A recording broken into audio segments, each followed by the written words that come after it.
Vamos no capítulo 18, estamos no capítulo 18 de Lucas, passo a passo, trecho a trecho. Jesus contou-lhes uma parábola para mostrar que deviam orar sempre e nunca desanimar. Orar sempre e nunca desanimar. Em certa cidade havia um juiz que não temia a Deus, estava nem aí com Deus, e nem respeitava ninguém. Que se dane todo mundo, Deus não existe, dane-se. E naquela mesma cidade também tinha uma viúva, que sempre procurava dizendo: julga a minha causa contra o meu adversário. Por algum tempo ele não a quis atender, mas depois pensou assim: é bem verdade que eu não temo a Deus e nem respeito ninguém, estou nem aí com ninguém. Porém, como essa viúva fica me incomodando, eu vou julgar a sua causa, para não acontecer que por fim venha a molestar-me. Então o Senhor disse: ouçam bem o que diz esse juiz iníquo. Será que Deus não fará justiça aos seus escolhidos, que a Ele clamam dia e noite, embora pareça demorado em defendê-los? Digo a vocês que depressa lhes fará justiça. Contudo, quando o Filho do Homem vier, será que ainda encontrará fé sobre a terra? Senhor, nos abençoa, edifica o nosso coração, fala conosco pela Tua palavra, te pedimos em nome de Jesus, amém. A semana passada nós encerramos o trecho onde os fariseus perguntam para os discípulos, para Jesus, quando viria o reino? E Jesus respondeu: vocês estão, aonde vocês estão? Não perceberam que já chegou? Já está aí entre vocês. E os discípulos perguntaram onde viria o reino, e Jesus diz: onde tiver o cadáver, os abutres vão estar ali. E nós encerramos o estudo da semana passada falando que o reino de Deus tem a ver com esse movimento sacrificial. Lembrando que o que nós encerramos semana passada tinha ligação lá no começo, no capítulo 14, quando Jesus disse: quem quiser vir após mim, tome a sua cruz e me siga. Aí vem aquele monte de parábolas falando sobre a religião, a hipocrisia deles, e depois ele fala sobre o reino de Deus, e ele vai concluir tudo dizendo que o reino está onde está o sacrifício, onde está o amor. O amor de Deus pelos homens. Os abutres da religião e do império iriam fazer a festa no cadáver, mas eles não entendiam que o que para eles era a morte, para nós é a verdadeira vida. E que nós somos aqueles que cremos e confiamos em Deus e nos entregamos a Ele. E que entendemos que o movimento de Deus não é uma questão de força humana, é uma questão de graça. Não é por força nem por violência, mas é pelo Espírito de Deus. Esse tipo de ideia ou de padrão comportamental, para aquela época e também para os dias de hoje, pode parecer um tanto passivo, sabe? E eu entendo isso, estudando esse trecho todo, e é bem interessante. Irmãos, eu sou um pastor, e eu preciso dizer para você, eu acho que Deus existe mesmo, irmãos. Existe mesmo, porque é incrível. Essa semana sempre acontece um fato, eu converso com alguém, e quando eu vou ver o texto, a palavra, eu falo: Jesus, o Senhor está falando, né? Uma indagação que comumente chega até mim é se eu não sou um cara passivo.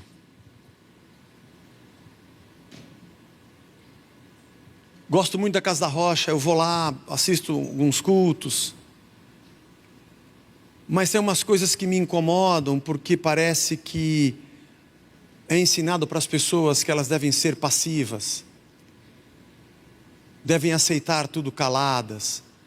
E eu fico pensando: Senhor, será que é isso que eu estou ensinando? Essa é uma dúvida que paira na cabeça de todos nós, seja ela uma coisa evidente, latente ou não.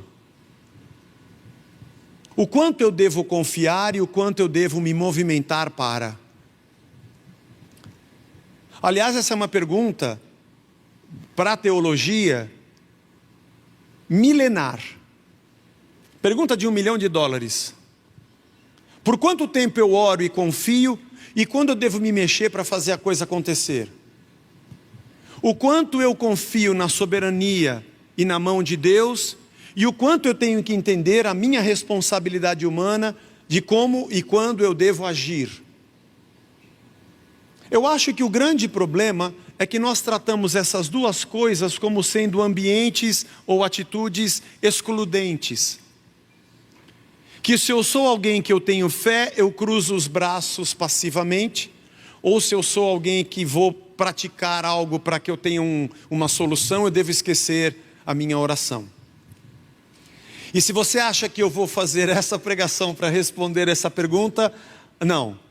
Porque 2000 anos de teologia ainda não deixou isso claro, quem sou eu, ainda mais em 35, 40 minutos para falar sobre isso. Mas, entender que o reino é o lugar de gente que carrega a sua cruz, entender que o reino é o lugar de gente que está crucificada com Cristo, e que o reino tem um sinal quando se vê o corpo morto e os abutres em volta, não dá para dizer que isso não pareça um movimento de passividade, que na verdade não é movimento porque é passivo, de pessoas que professam a fé em Jesus Cristo. Tentando entrar na cabeça do Lucas, que esse acho que é o grande exercício dessa série, porque ele disse isso desse jeito para um cara que era grego e se converteu como Teófilo? Por que ele colocou essas parábolas nessa sequência para demonstrar alguma coisa para ele? E agora, por que ele conta essa parábola logo quando ele fecha a ideia de que o reino está onde está o cadáver e os abutres? Foi esse meu exercício dessa semana. E aí então ele conta uma parábola de um juiz, que não deveria ser chamado juiz, porque um juiz que não teme a ninguém, que não está nem aí para ninguém e não temia a Deus, não deveria estar no lugar do juiz. Obviamente que o juiz julga segundo a lei, mas a lei existe para fazer justiça. Mas se eu não me importo com ninguém e com nada, eu julgo o quê, para quem e com qual ideia de justiça? Aqui é uma antítese do reino de Deus, porque o reino de Deus é o lugar onde o rei morre pelo povo. E aqui a gente tem um juiz que não está nem aí para o povo e nem aí com Deus. Aqui nós temos também um ensino subjacente de que o fato de eu temer a Deus me faz ser justo com você. O fato de eu ser uma pessoa temente a Deus, porque eu entendo tudo que Ele fez pela minha vida, e eu tenho temor de Deus dentro do meu coração, faz com que diante de você eu viva os princípios de Deus. O temor a Deus, diz a palavra, é o princípio da sabedoria. Onde está Deus, irmãos? Deus está aqui dentro? Você vem aqui para buscá-lo? Tipo no templo, a arca estava no Santo dos Santos e Deus morava ali. O CEP de Deus era Jerusalém 00001, Jerusalém 00001, porque Deus tem um endereço. Ele está aqui na Independência 850, a gente vem aqui dentro para encontrá-lo. Ou de repente num lugar sagrado ou santo, que quando eu entro ali eu sinto que Deus está ali. Deus mora em lugares. Aonde a gente encontra Deus? Talvez você me responda, dentro de mim, Zé. Deus habita em mim, Deus habita em nós. Deus está entre nós. Boa resposta. Está quente. Mas o fato de Deus habitar dentro de você significa que as pessoas estão vendo? As pessoas veem Deus quando você levanta as mãos e adora. Elas veem Deus quando você recita um versículo bíblico. Elas veem Deus quando vê você descendo no domingo no seu prédio, com a Bíblia na mão, arrumadinho, porque você vai à igreja no domingo louvar ao Senhor. É ali que elas veem Deus. Elas enxergam Deus porque vê o adesivo no seu carro, ou na camiseta que você usa. Aonde Deus está? Apesar de sabermos que Ele está presente na nossa comunhão, apesar de sabermos que Ele está presente em nós, eu pergunto a você, alguém que não conhece a vida com Cristo, como é que ele vê Deus? Se ele não enxerga dentro de você, Ele só vai vê-lo quando você agir. Só na sua atitude. Sabe onde é que a gente vê Deus? A gente vê Deus nas relações. É quando o Deus que eu professo, digo que habita em mim, para quem eu levanto a mão, faço orações ou canto, se torna visível na minha atitude de justiça. É ali que as pessoas veem Deus. É ali que ela entende quem Deus é.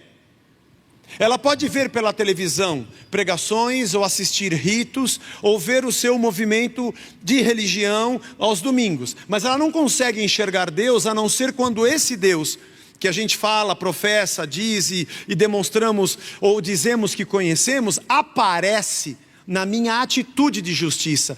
Porque temor de Deus se traduz em atitudes de amor. As pessoas não conseguem ver Deus. Aliás, João, na sua primeira epístola, no capítulo 4, diz: ninguém jamais viu a Deus. Aliás, ele diz isso também no Evangelho de João, capítulo 1. Ninguém consegue ver Deus. Ele só se torna visível quando a gente se relaciona, quando a gente conversa, quando a gente estende a mão, quando a gente dá risada no café, quando a gente troca ideia na festa junina, quando aparece nosso amor, nossa amizade, nossa compaixão. É na relação que Deus aparece. Esse juiz iníquo, ele era injusto, não temia a Deus e não temia a ninguém.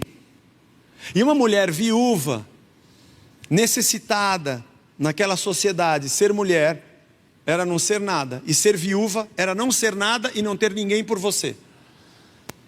Ele não a atendia, até que um dia ele fala: eu vou atender essa mulher antes que ela me moleste.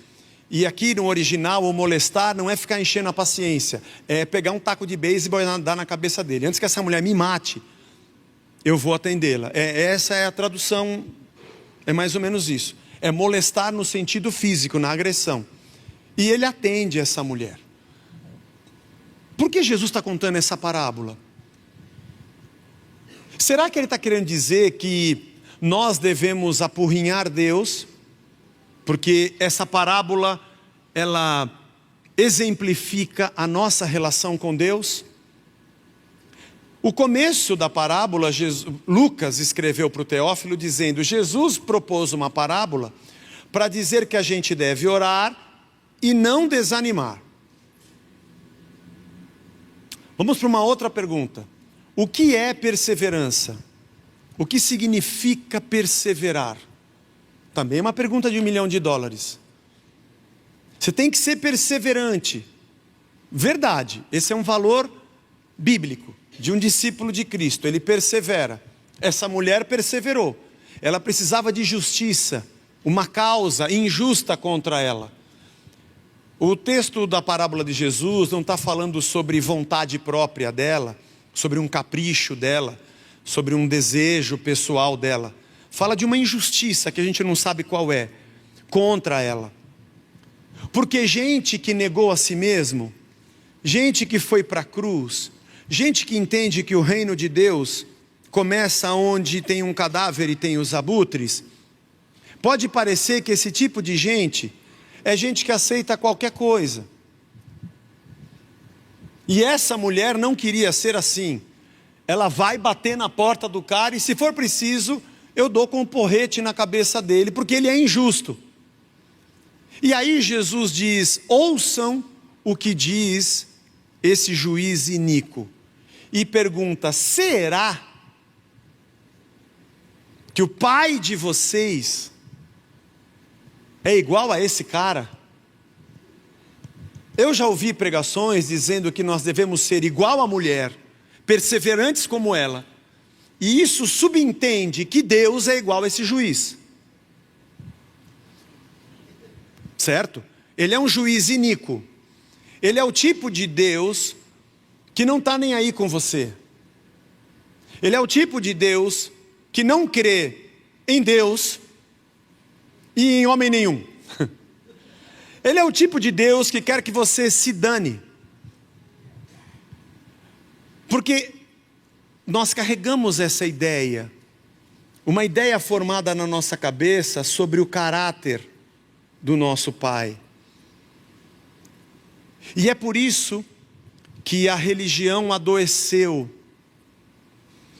E as pessoas que seguem a Jesus criam uma imagem dele diferente daquilo que o Evangelho diz. É por isso que se você der uma oferta maior, ele vai te atender. É por isso que se você ficar apurrinhando Deus, ele vai te atender. E se precisar, você chega às vias de fato, para que Deus te atenda. É por isso que você precisa aprender a fazer guerra espiritual, porque tem um demônio atrapalhando Deus. E é importante você pegar no Google demônios e procurar o nome de cada diabinho que trabalha em cada área, porque tem o demônio que age no casamento, tem aquele que age na fome, tem um diabinho que age só em amortecedor de carro, que é por isso que deu problema no seu carro. E você aprendeu que pegando aquela lista, quando você vai começar a sua batalha espiritual, você vai no catálogo, que agora tem aplicativo, não precisa de ir no papel, o catálogo de demonologia, para você descobrir qual é a desgraça do demônio que está agindo no professor que não me deu meio ponto. Aí tem o demônio Arquimedes não sei o quê, que age na mente dos professores. Para você fazer um jejum, aí tem o valor específico de oferta para vencer essa casta. Paulo diz que aquele que não negou o seu próprio filho, como não nos dará juntamente com ele todas as coisas? Será que quando eu me aproximo de Deus, eu estou me aproximando de alguém que não quer me abençoar porque é injusto, e é a minha guerra que faz ele entender que eu preciso e eu tenho que convencê-lo da minha ideia? Ou será que eu estou diante de alguém que não negou o seu próprio filho, porque ele me negaria qualquer justiça? Há uma doença na fé, eu nem sei se posso chamar de fé. Deixa eu te fazer uma outra pergunta. Perseverar é eu continuar pedindo o que eu quero até que aconteça? Ou perseverar é eu continuar crendo em Deus mesmo que não aconteça? O que é perseverar? Perseverar é eu continuar lutando na minha batalha até que a minha vontade seja feita, ou perseverar é eu continuar em adoração e submissão a Deus, porque eu espero que aconteça o que Ele quer que aconteça. O que é fé? Fé é eu confiar e ter uma chave espiritual para que aquilo que eu desejo se cumpra, ou fé é eu esperar que Deus cumpra aquilo que Ele quer que se cumpra. O que é fé?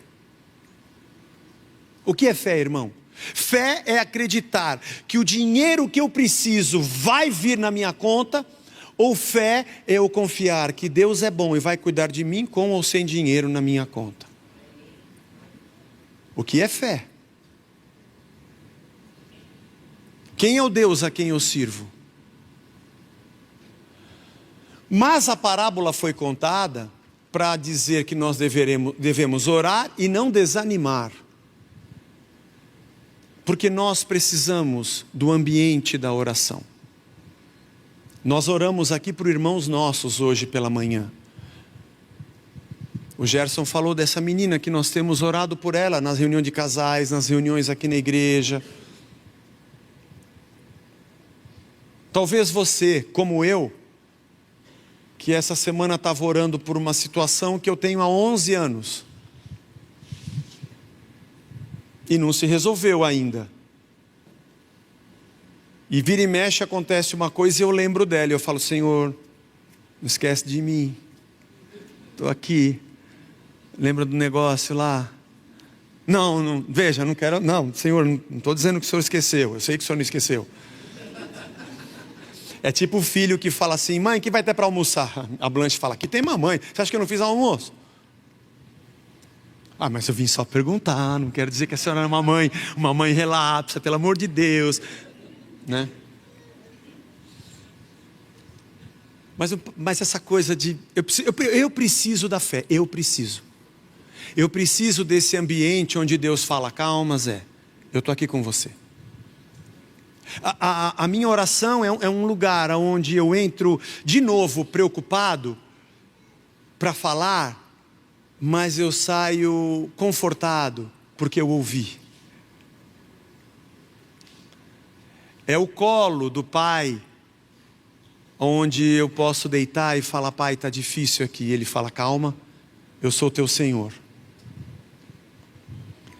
E aí Jesus diz: vocês acham que Deus, se esse cara que não teme a Deus, que não está nem aí com ninguém, atendeu essa mulher que insistia, você acha que o pai de vocês não vai se apressar em cuidar de vocês, mesmo que para vocês pareça que é demorado? É isso que ele diz. Deus não é um juiz iníquo. Ele é o nosso pai. Mas isso não significa que nós devemos cruzar os braços. Claro que não. Afinal de contas, é para o meu pai que eu peço todas as coisas. Zé, o que eu posso pedir para Deus? Que Ele está pronto para ouvir de mim? Qualquer coisa. Pai ouve qualquer besteira que o filho fala, mesmo que for uma grande besteira. Ele é pai. Uma vez eu falei para meu pai, a gente foi pôr gasolina no posto na Coronel Francisco Inácio, que até hoje tem o posto lá. E ele pôs gasolina e passou um cheque, né? Coisa que você está começando a aprender a vida. Eu falei: pai, o que é isso? Isso aqui é um cheque. E ele falou assim, e eu falei para ele: o que é cheque? Ele falou: cheque, porque o senhor não deu dinheiro. Não, você escreve aqui o valor, assina e vale como dinheiro. Eu falei: eu quero cheque. Eu quero. Quando eu posso ter vários talões desses? Yes! Você escreve no papel o quanto, porque a nota tem lá 2 cruzeiro a cruzeiro, 2, 5, 10. Esse aqui você escreve o quanto é? Aí ele falou assim: mas você tem que ter o dinheiro na sua conta. Como assim? Aí ele explicou, aí eu: tá. Não, tudo bem então.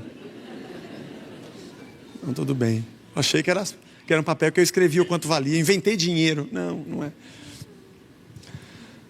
O pai ouve tudo que o filho pede. Ouve tudo.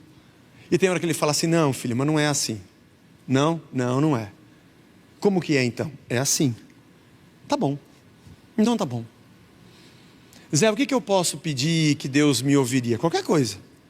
Ele está pronto para te ouvir. A pergunta não é se ele está pronto para te ouvir. A pergunta é se você está pronto para ouvi-lo. Acho que esse é o ponto dessa relação maravilhosa com o Deus que pode todas as coisas e que inexplicavelmente faz coisas inexplicáveis e inexplicavelmente não faz coisas possíveis, mas diz para mim: calma, é por aqui. E eu sei que tem alguém que está perto de você, trabalha com você, ou sei lá, e sempre vai dizer para você que você está em maldição porque você não fez aquilo que você deveria ter feito, você está em pecado, você não deu dinheiro, você rompeu a corrente, você não multiplicou qualquer coisa, e por isso que Deus não te atende, que você não persevera, e a culpa é sempre sua, porque você não conseguiu torcer a vontade de Deus a seu favor, e você fica mal, porque tem alguma coisa errada, tem algum encosto, tem alguma... Aqui nessa igreja tem muitos encostos, você está...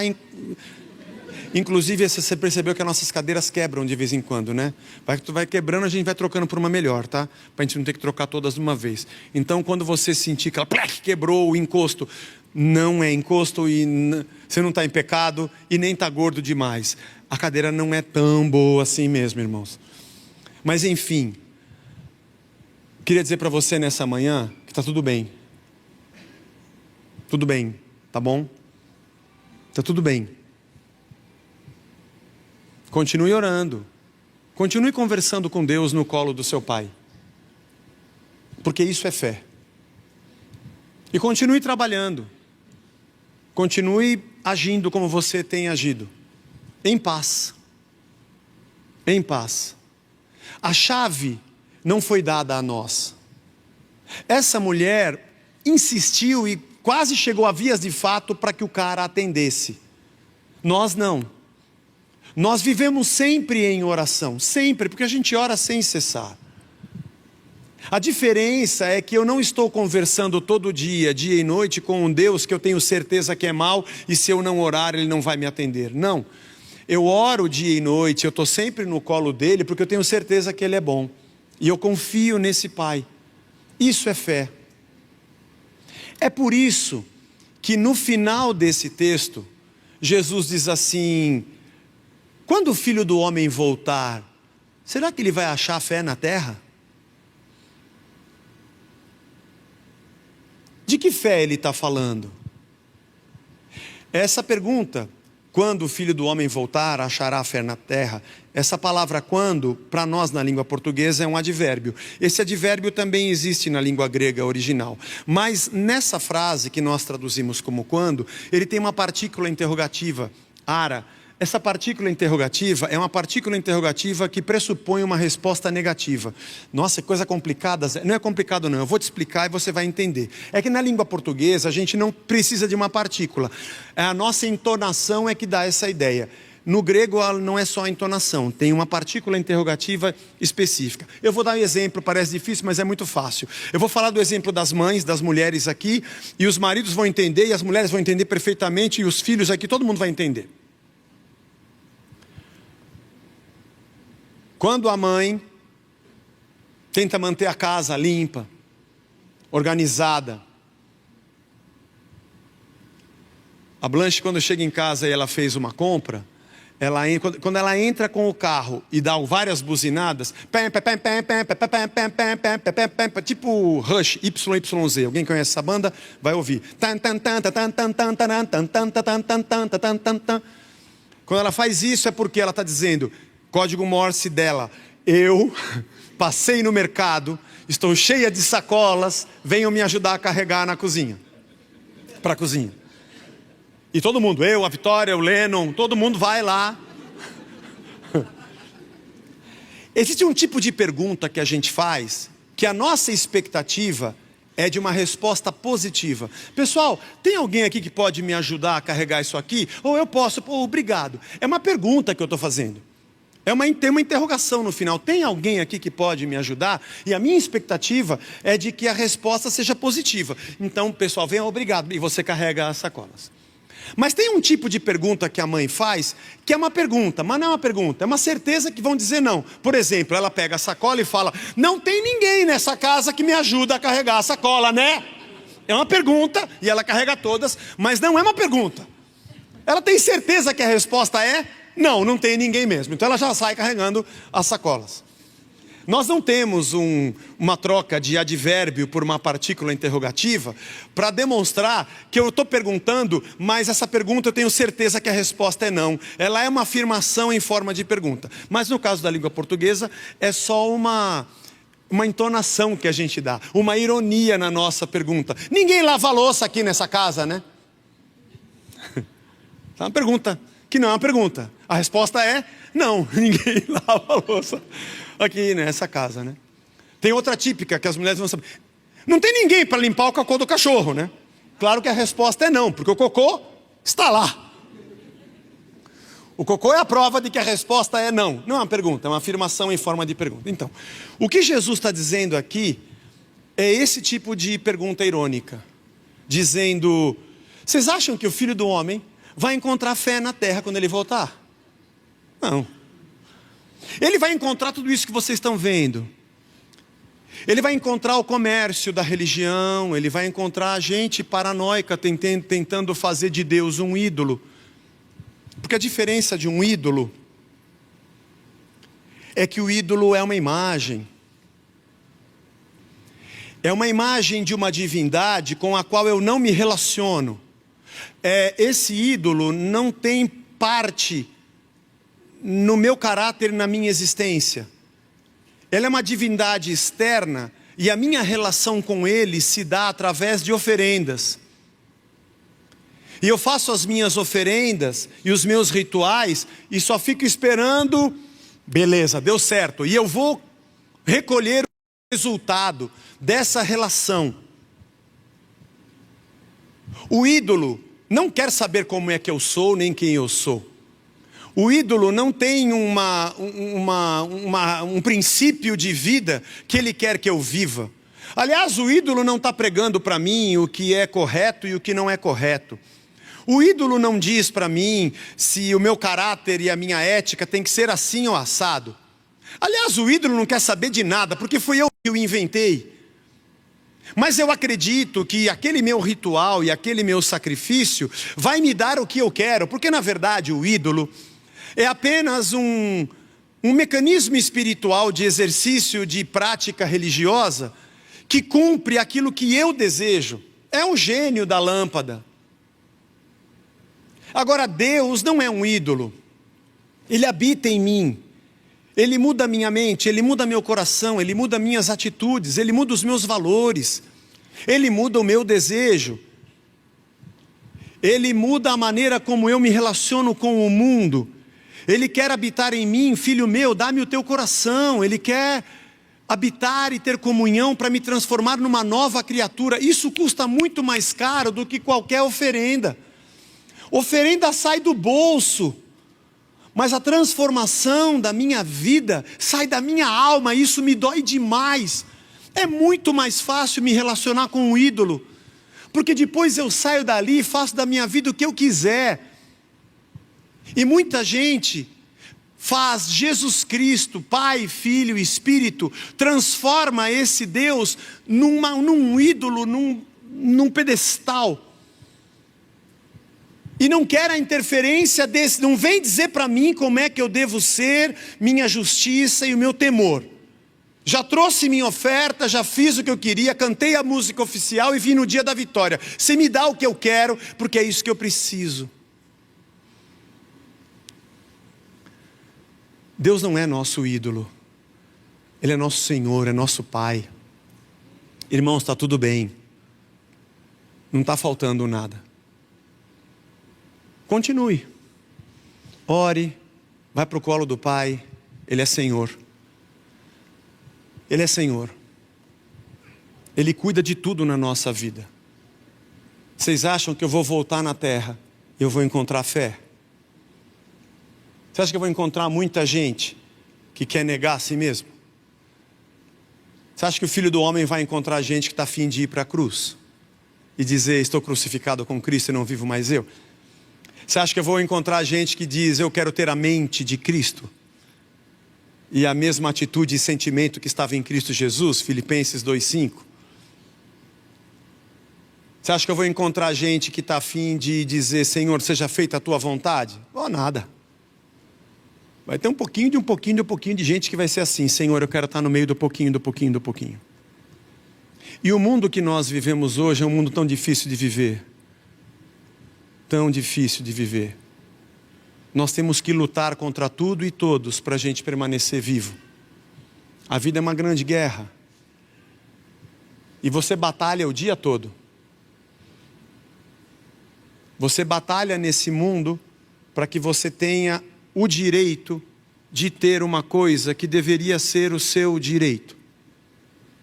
Imagina um filho que tem que brigar com a mãe para que a mãe lhe dê o peito para que ele mame. Nós vivemos num mundo assim, onde nós temos que brigar pelo nosso direito. Não deveria chamar direito, porque se fosse mesmo um direito, eu não deveria estar lutando por ele, eu só usufruiria.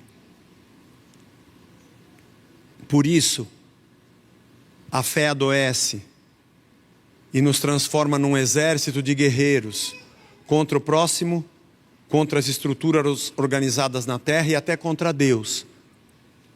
E nós vivemos numa doença, onde só seremos felizes quando aquilo que a gente quer acontece porque nós perseveramos. Irmão, se você está lutando com Deus, porque você tem uma ideia perfeita, e Deus é o juiz ímpio, que você tem que convencer-o de fazer a sua vontade, nos avise rápido, porque de repente você é que é Deus e tem a ideia certa, e nós estamos orando para o Deus errado. Se eu tenho que provar para Deus que eu sou correto e que Ele não está me atendendo, eu não me dei conta de que eu então sou Deus, e Ele é que é meu servo. Fique em paz, irmão. Deus é Pai. Está cuidando da gente. Eu não sei te responder porque não aconteceu hoje e nem a semana passada. Mas também não importa, eu estou no colo do meu Pai. Eu fiquei assim triste, porque eu achei que era só escrever o quanto que eu queria que valesse o cheque, e isso ia resolver minha vida. E eu descobri que não era isso. Mas não tem problema, porque eu estou no carro com o meu pai. E ele está cuidando de tudo. Está tudo certo.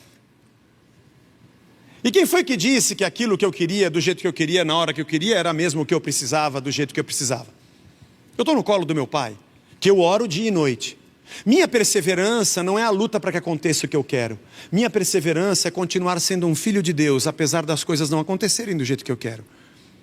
Porque o diabo está sempre do teu lado dizendo, larga disso, dá um jeito você, para com esse negócio. Você pode ganhar uma bela grana aqui, essa coisa de honestidade, ser servo de Deus, tudo besteira. Esse negócio que você aprende, nada a ver, reino de Deus. Que reino de Deus? Aqui é a gente, é a lei do mais forte. A tentação é de você fazer justiça com a tua mão, com um porrete. Eu não estou dizendo que você não trabalha, não lute, não persevera pelo seu direito, por um mundo melhor. Claro que nós fazemos isso. Mas eu não faço isso na perspectiva de que meu Deus é iníquo, e nem faço isso na perspectiva de que é a minha atitude que molda Deus. Eu faço essas coisas porque eu sei que o meu Deus é bom. Por isso eu reproduzo o seu reino. Eu continuo crendo, apesar das coisas que nem sempre acontecem da maneira que eu imagino, mas porque eu sei que eu estou no colo do Pai. E quando Ele voltar, pelo menos o pequeno grupo que ainda tem fé nessa terra, eu esteja ali. Tem alguém que tem fé aqui nessa terra? Meia dúzia. 5, Senhor, da meia dúzia. Eu sou um. Eu e mais 5.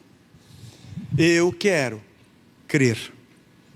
Eu quero confiar. A despeito de qualquer situação. Cantar, eu te louvarei, não importam as circunstâncias, é bonito demais, irmão.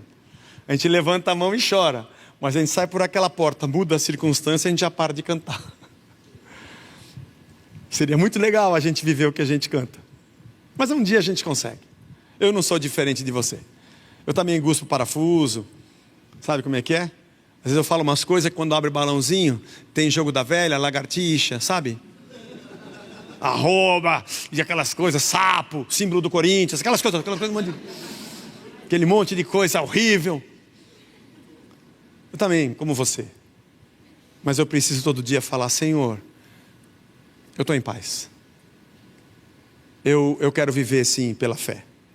Trabalho, faço minha parte. Não porque eu acho que Deus não está agindo. Porque eu creio no reino e faço o que é correto. Oro incessantemente. Não porque eu acho que eu estou dobrando Deus, mas porque é naquele lugar que Deus fala comigo. E eu vivo em paz. Independente das circunstâncias que me cercam. Está entendendo, ô Teófilo? Você está entendendo? Se alguém disser para você que você está de braço cruzado, que tem que fazer isso ou aquilo, relaxa, cara. Nós temos um Pai. Deus nos abençoe. Vamos ficar de pé, vamos orar.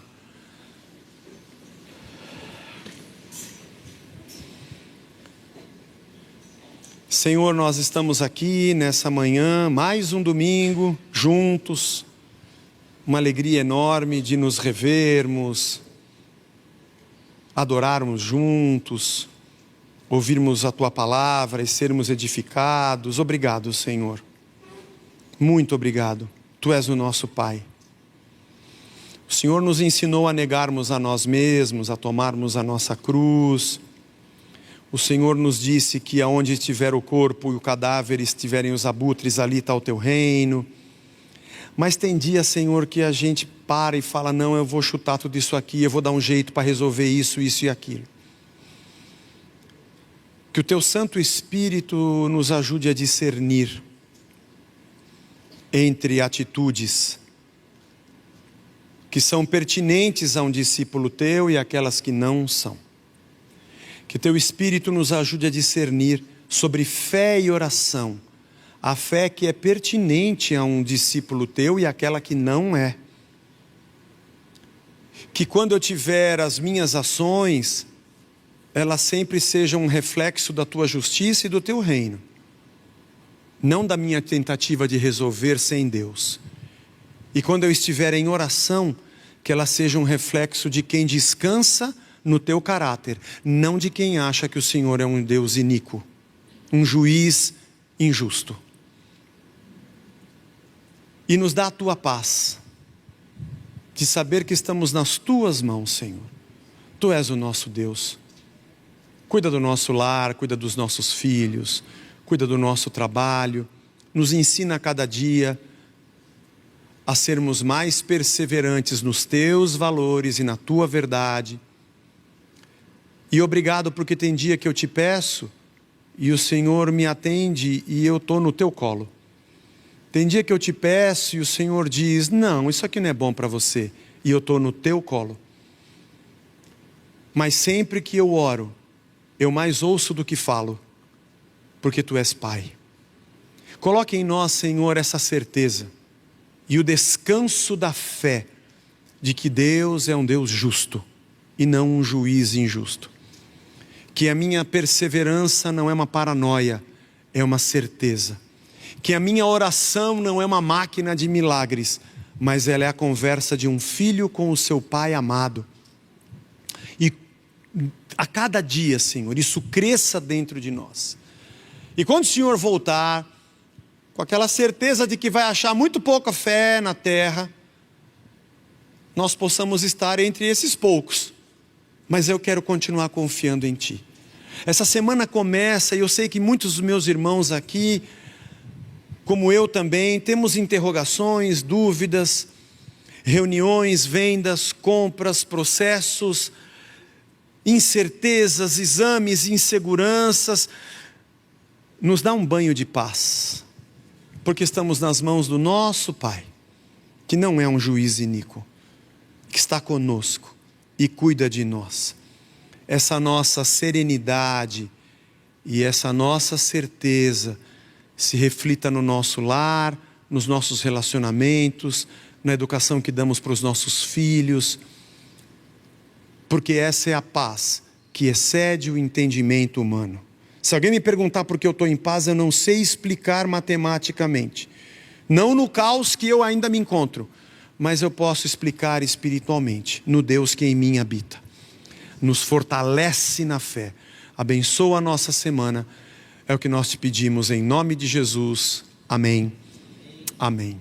Deus nos abençoe, um beijo para todo mundo que nos assistiu.